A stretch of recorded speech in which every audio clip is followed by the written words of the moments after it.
Well, for more on the visa-free travel agreement between the EU and Turkey, we're joined in our studio by Cigdem Naas. She's an associate professor of economics at Istanbul's Yıldız Technical University.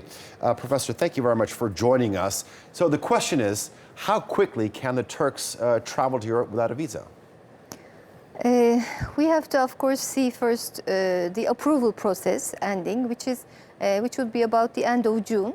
And then, of course, there is one more technical detail, which is the issuing of biometric passports, which are fully in line with EU standards.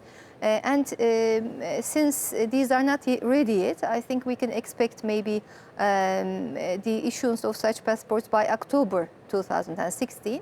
And in the meantime, the Commission has also foreseen a transitory arrangement whereby short-term passports will be issued, which are not strictly in line with EU standards, but until October, such documents may be used. So maybe we can expect short delays of about 2 or 3 months, if, of course, everything goes according to plan. Talking about the approval process, is there a chance that some European countries will not approve this in their own parliaments? Mm-hmm. Yeah, of course, the process is based on qualified majority voting. So maybe if we can have a majority of member states representing also a quite substantial majority of the population, total population of the European Union, then it may pass.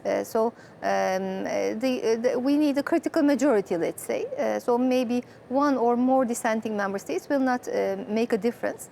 And even after the visa liberalization enters into force, there may still be some measures for suspension of the visa liberalization in case of emergency situations. For example, if there is an unexpected increase in the number of, let's say, asylum seekers from Turkey, or if the visa-free travel is mismanaged, for example, if people go there for short-term stays but then overstay their visa or their 90-day period.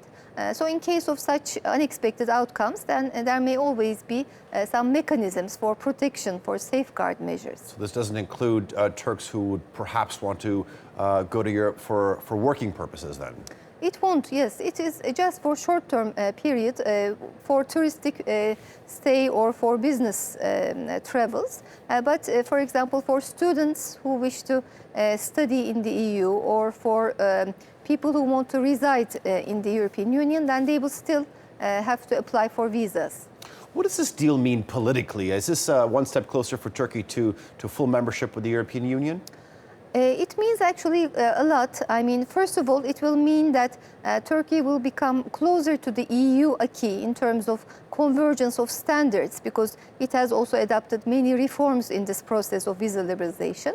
But in terms of the overall membership perspective, of course, there are still important hurdles. We still have a number of chapters, about 14 chapters, which cannot be opened to negotiation because of the Cyprus issue and the unilateral blockages. And also, Turkey also has some problems in terms of fulfilling the membership criteria, especially with regard to the political criteria. So these issues have to be settled in order for Turkey to have an accelerated accession process to the EU. All right, Professor Cigdem Naas, we thank you very much for that analysis. Thank you.